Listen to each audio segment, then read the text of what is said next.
Este vorba de o personalitate complexă a culturii române și chiar internaționale, pentru că trăiește în Statele Unite, unde deja s-a făcut cunoscută, doamna Vavila Popovici, poetă, prozatoare și eseistă. Vreau să vă spun că pe parcursul unei vieți care ea însăși a fost o operă de artă, ne-a lăsat peste 30 de volume.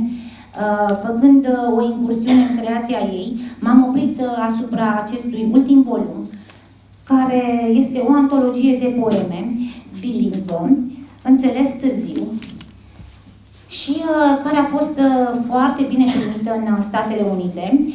Sunt convinsă că o să vă placă și vouă și dumneavoastră.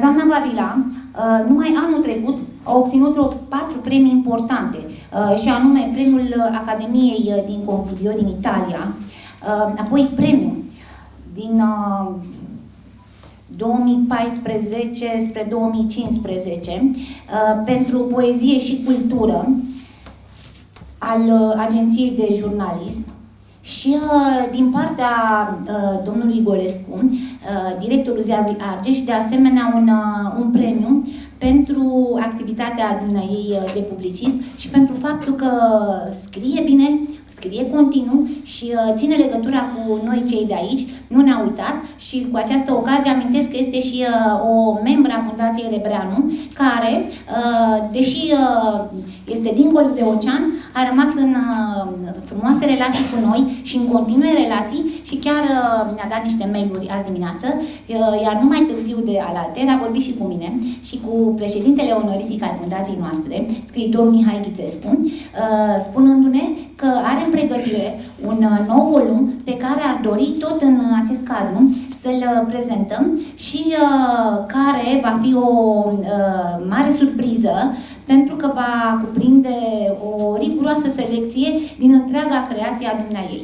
Cea mai recentă creație a acestei autoare, care și l-a structurat în 2 secvențe, amintiri și gânduri. Poemul emblematic și cel care dă titlul volumului, Inteles Tarziu, l-aș numi poem eponim, este cel cu care m-am gândit să începem și singurul căruia îi voi spune titlul, tot din motive utilitariste, dar și artistice.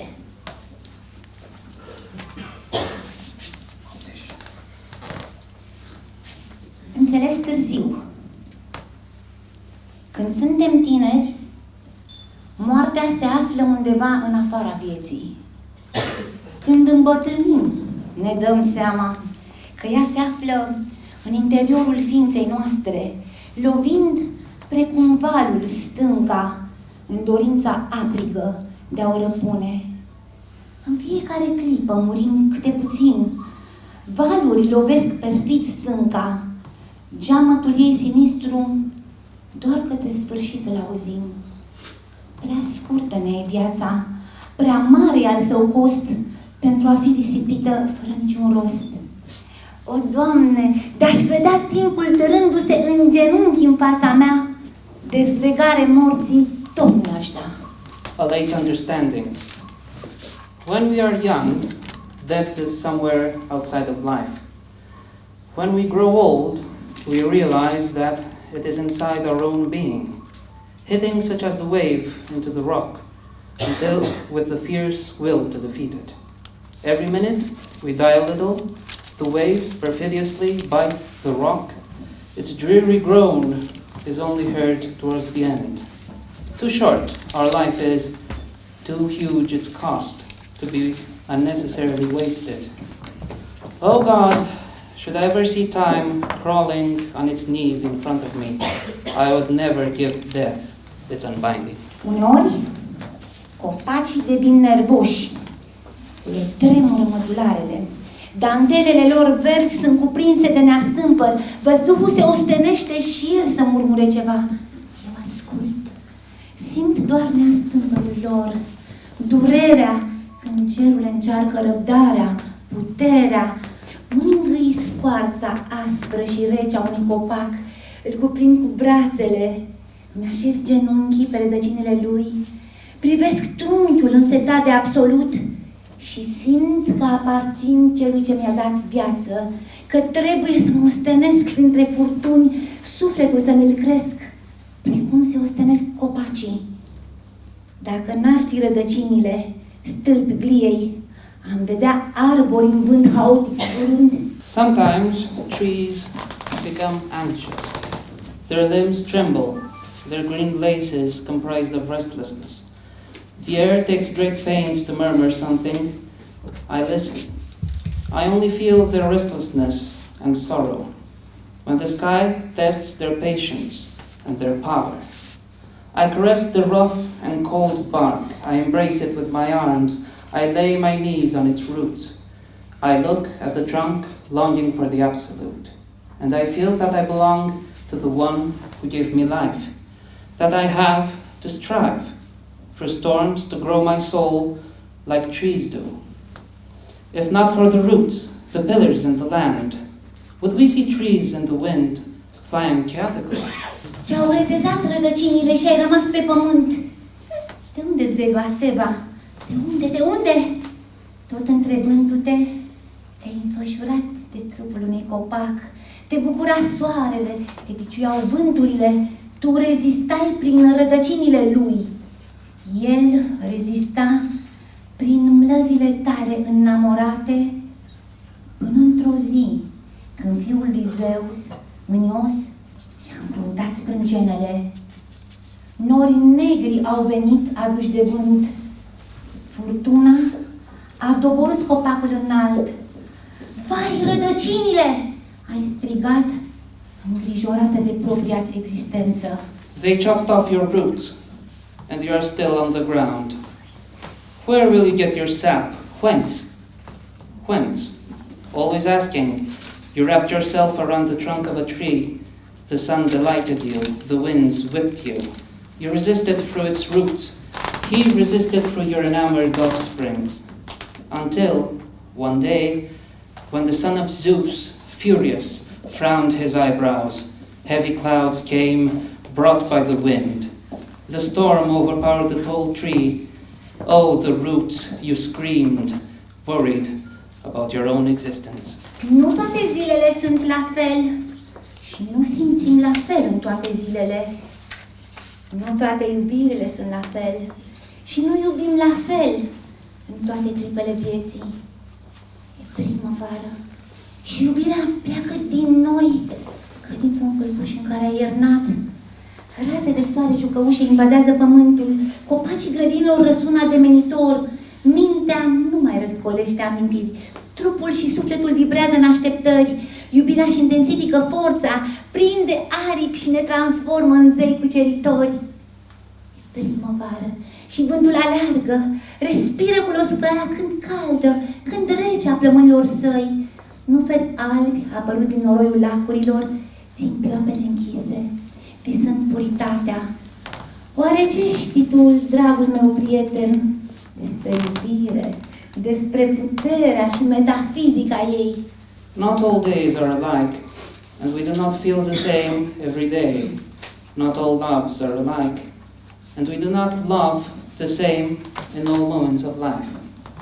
It's spring, and love leaves us as from a bed in which it hath wintered. Playful sun rays invade the earth, the trees of the garden seductively resound, the mind stops stirring up memories, the body and soul vibrate in expectations. Love intensifies its forces, gets wings, and turns us into conquering gods. It's spring, and the wind runs, breathes, with its breath when warm, when cold from its lungs. White water lilies emerge from the mud of the lakes, keeping their eyelids closed, dreaming purity. What do you know, my dear friend, about love, whether its power or its metaphysics? Nu supăra zeii cei răi și invidioși, bucură-te în tăcere și în zbaterea aurie a cerului am început să mă bucur. În tăcere, în tăcere, în tăcere. Am rămas în grădină și în loc de flori am sădit vise. Timpul adormise și în sunetul melodios al tăcerii vedeam cum înfloresc frumoasele vise. Do not anger the wicked and envious gods. Rejoice in silence. And in the golden toss of the sky, I began rejoicing in silence. I remained in the garden, and instead of flowers, I planted dreams. Time, it seems, had fallen asleep, and in the melodious sound of silence, I was seeing how beautiful dreams blossomed. Ne-am oprit din mers. În lumina argintie a lunii, ți-am privit irișii negri, nespus de negri, și albul ochilor mai strălucitor ca marmura. Ți-am simțit palmele căutându-mi trupul, vrând să-i prindă imaginea, conturul, ca într-o oglindă. Ia-mă de mână, ți-am spus, să nu cad. Strânge-mă la pieptul tău acum, când mi-e frig și mi-e teamă. Mai prins, mai strâns,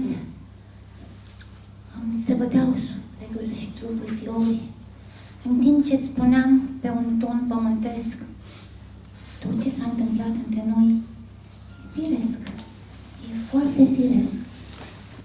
In the silvery light of the moon, I looked at her black irises, unspeakably black, and the whites of their eyes, bright as marble. I felt your palms looking for my body, wanting to catch the image, the outline, just like in a mirror. Take my hand, I told you, lest I fall. Take me in your arms when I'm cold and afraid. You took me in your arms, you squeezed me. Warm shivers would pierce my body, while you would tell me, on an earthly tone, that everything happening to us is natural. Să pot da luciri veșnice privirilor tale îndrăgostite. For you I'll steal the glitter from the stars, to give eternal sparklings to your enamored glances. Pentru tine furam raze de aur din soare, să-ți încălzesc trupul, să-l învelesc în cuvinte. For you I'll steal the rays from the sun, to warm your body, to wrap it in golden words. Pentru tine inventam un ceas să bată doar secundele bucuriilor noastre. For you I would invent a clock to count only seconds for our joys. Gândurile înălțătoare ne erau, sufletele în brațele iubirii se legănau. Our thoughts were soaring, our souls were swaying in the arms of love. Cât de departe de noi erau pe atunci încercările morții. How far away were at the time the trials of death. Un singur trup și ce a împreunat Dumnezeu, omul să nu despartă. Ce caută atunci dușmănosul vânt, devine și spulberă totul așa de curând. One body, and what God has joined together, let no man divide. What's it, an inimical wind which comes and blows away everything so soon? S-a întâmplat de mult. Acum spun că poate aș fi vrut să fie și în fapt n-a existat, că totul a fost un vis, o îndelungă așteptare și nimic adevărat. It happened long ago.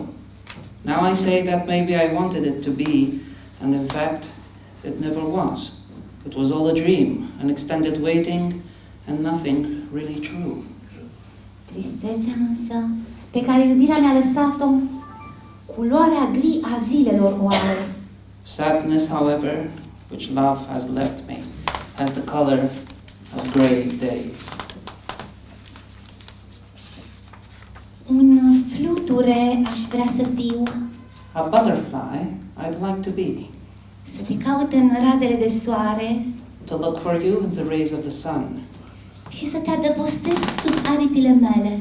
and to shelter you under my wings.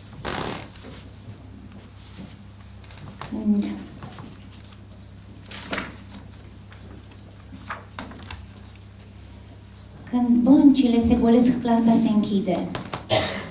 Totul îmbătrânește clipă de clipă. Fiecare secundă smulge câte o pană din a vieții aripă. Eternitatea, o iluzie în afara timpului, putând fi pentru noi clipa oră, deceniu, mileniu. Din ea luăm amintirea ale trecutului, le adunăm cu multele vise, sufletul le răpește, mintea le așează. Ele stau cu minți în băncile lor, ca niște eleve cu mâini ridicate, așteptând să fie întrebate, ascultate. Când realitatea clipei prezente vine tumultuos, băncile se golesc și clasa se închide. Everything grows older, moment by moment. Each second snatches a feather from life's wing. Eternity, an illusion outside of time, being for us moment, hour, decade, millennium. Out of it, we take the remembrances of the past and we put them together in dreams. The soul snatches them away, the mind lays them. They sit quietly in their desks like schoolgirls with raised hands, waiting to be asked, waiting to be listened to. When the reality of the present moment comes tumultuously, the desk's empty and the classroom closes. Mă cerți că povestesc prea mult când nu ești dispus să asculți.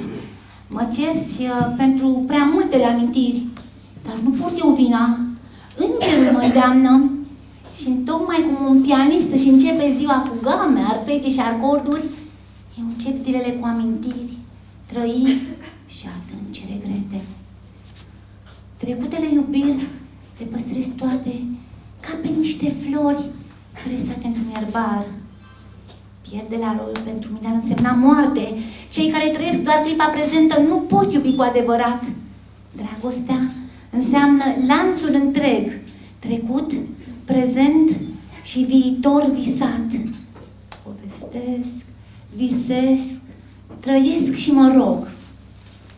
You scold me that I tell too much when you're not willing to listen. You scold me for too many memories, but it is not my fault. It is the angel who urges me.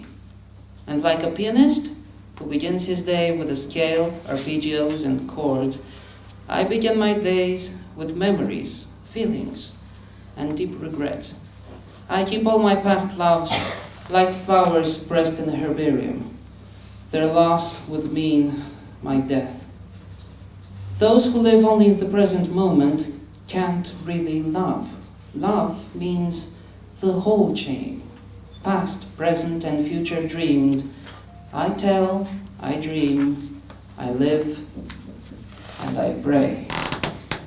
Încet plutesc în culorile amurgului, pleacă, alții vin, e ora rondului de noapte. Un vânt discret printre creni se abate, copaci tremură din mădulare, frunzele șoptesc rugăciuni de seară. Luna privește furiș printre arbori, strecurând discret raze în odaie.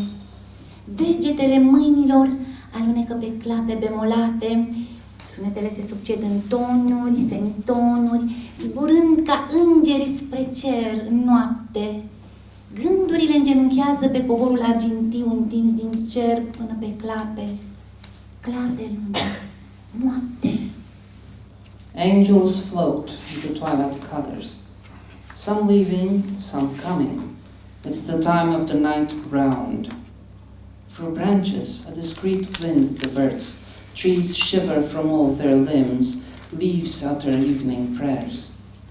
The moon, peeping through the trees, sends her rays discreetly in my room. The fingers of my hands slide upon flattened keys.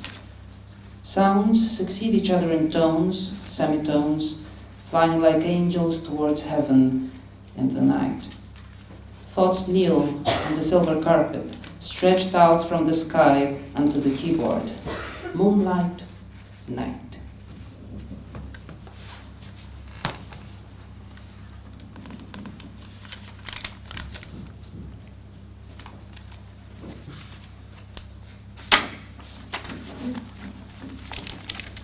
Amintirile, asemeni crengilor prea pline sunt. Dar, Doamne, Cum ar fi viața fără ele? Memories, like overloaded branches, but God, what would life be without them?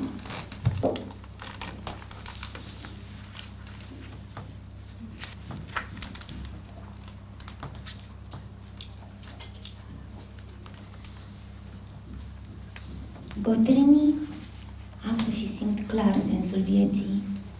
De aceea uneori se încruntă, se adună în sine cu folos, să nu se piardă în afară, în lucruri și cuvinte de prisos. Plâng și se bucură bătrânii cu lacrimi secătuite. Noaptea, în singurătate, vă spun că plâng. Copiii nu le înțeleg gândul, tristețea. Străinii nu pot înțelege durerea lor ascunsă. Absenții nu pot vedea lacrimile. Surzii nu pot auzi cum le bate singurătatea zilnic la ușă. Despre frigul din suflete nimeni nu întreabă, nimeni nu știe. Voi cei simpli, învățați cumințenia. Și voi cei nebuni, înțelepțiți-vă. Pildele lui Solomon. You, the simple, learn obedience, and you, the crazy ones, get wise. Solomon's Proverbs. The old people learn and feel clearly the meaning of life. That's why they frown. They close within themselves with gain, not to lose outside in useless things and words. The old complain and rejoice with dry tears at night. In loneliness they weep only with their God in mind. Children do not understand their thoughts and sadness. Strangers cannot understand their hidden pain.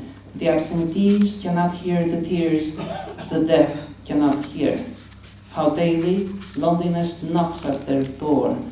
Nobody asks, nobody knows anything about the cold of souls.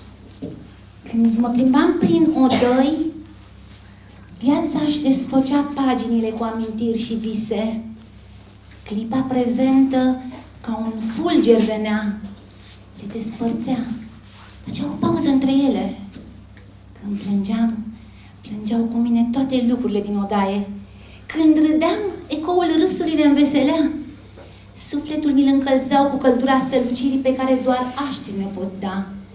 Cântam și cântul în surdină mi-l acompaniau. Fericită, nefericită, realitatea vieții se trăia. Micile mele odăi, calde și colorate de oaspeți ai cerului, deseori erau vizitate. Când am plecat, plângea sufletul meu. Înstrăinasem aproape totul, ca multor altor iubiri pierdute, printre suspine și lacrimi am cerut iertare. When I walked through the rooms, life opened its pages with memories and dreams. The present moment came like lightning, separating them, creating a pause between them. When I cried, all the things in the room cried with me. When I laughed, the echo of the laughter cheered them. They warmed my soul with a glow only the stars can give. I sang, and the song softly accompanied me. Happy, unhappy, the reality of life was lived. My small rooms, warm and colorful, were often visited by visitors from the sky. When I left, my heart cried. I discharged almost everything, like many others. I lost love between sobs and tears. I asked them for forgiveness. În tinerețea lui, tata cânta la instrumente cu corzi și surorile lui cântau. Mama asculta și se amuza. Mama era altfel. În tinerețea lui, tata picta într-o cameră cu șevalet și vopsele. Și mama privea și tăcea. Mama era altfel. Până într-o zi, când nimeni din familia noastră nu a mai cântat, nu s-a mai bucurat. Mama vindea lucruri din casă, instrumente, tablouri. Și tăcea, tăcea. Tata de multe ori lăcrima. In his youth, Dad played some string instruments. His sister played too. Mom listened and amused herself. Mom was different. In his youth, Dad would paint in the room with an easel and paints, and Mom would look and keep quiet. Mom was different. Till one day, when no one in our family sang anymore. No one was happy anymore. Mom would sell things from the house, instruments, paintings, and kept quiet. Dad would often shed tears.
Îmbrăcat în piele și oase, păstrează un timp forma plămădită.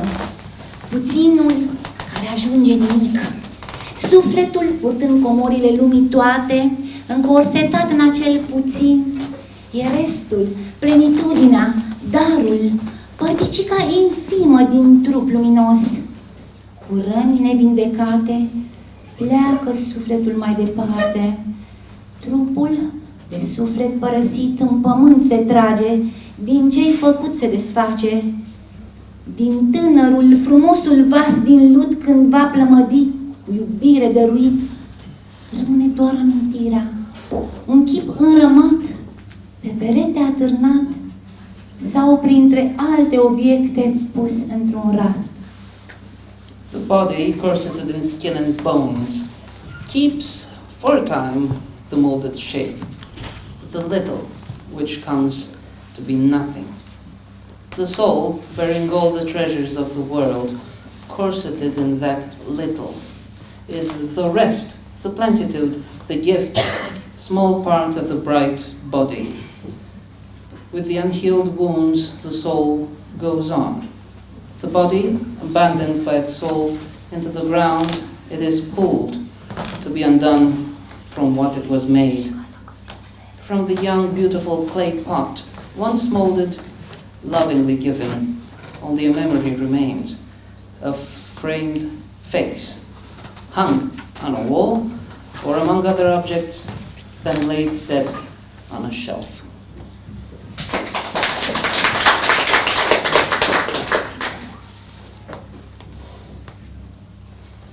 Într-o lume tot mai rece, sufletul gânditor, prin lume trecător, dirijor pasionat al trupului, păstrează încă bagheta ridicată. In an increasingly cold world, my thoughtful soul passing through this realm, a passionate conductor of this body, still keeps his wand high. Îi ascultă cuvintele, urmărește mișcările, critică, se joacă cu întâmplările vieții, desenează palme, linii, figuri geometrice, semne care pot să însemne ceva, pot ceva să însemne. În palmele mele, linii tot mai adânci și reci. Listening to his words, watching his movements, it criticizes him. It plays with life's events, drawing lines in the palms, geometrical figures, signs that can mean something, that must mean something. In my palms, ever deeper, ever colder lines. Eu admir alcătuirea pietrei și lemnului pe care omul le desfigurează. Constantin Brâncuș. Am văzut, da, am văzut pietre mari zdrobindu-se sub baros cu puterea voinței omului. Le-am văzut schimbându-și forma, dar nu și alcătuirea. Mai multe pietre, dar la fel de tari. I admire the making of the stone and of the wood, which man disfigures. Constantin Brâncuș. I have seen, yes, I have seen big stones crushing under the hammer, with the power of man's will. I have seen them changing form, but not their making. Several stones, but equally hard. Yes, I have heard the cry of stone, and I have seen its last breath rising into the air. Da, am auzit strigătul pietrei și am văzut ridicându-se în văzduh ultima ei suflare. Grea e moartea unei pietre, lungă este răbdarea, divină cumințenia așteptării. So hard is the death of a stone, long its patience, divine the obedience of its waiting.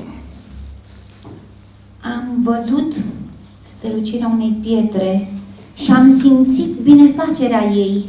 I have seen the brightness of stone, and I have felt its benefaction. Am văzut ridicându-se o catedrală din piatră și am simțit bucuria renașterii.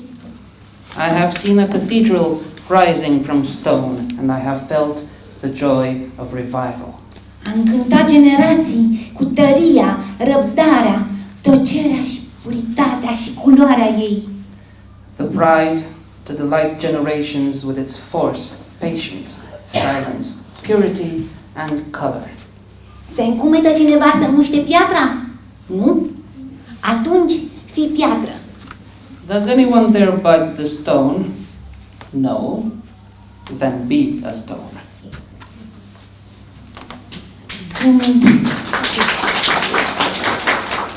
Când prea-plinul amărăciunii sufletul nu-l mai poate suporta, When the fullness of bitterness our soul cannot bear, când nici haina trupului nu mai poate fi carnală ispită, when not even the coat of the body can be a carnal temptation, când simțim că lumea în care trăim parcă nu ne mai vrea, ni se hotărăște deconectarea.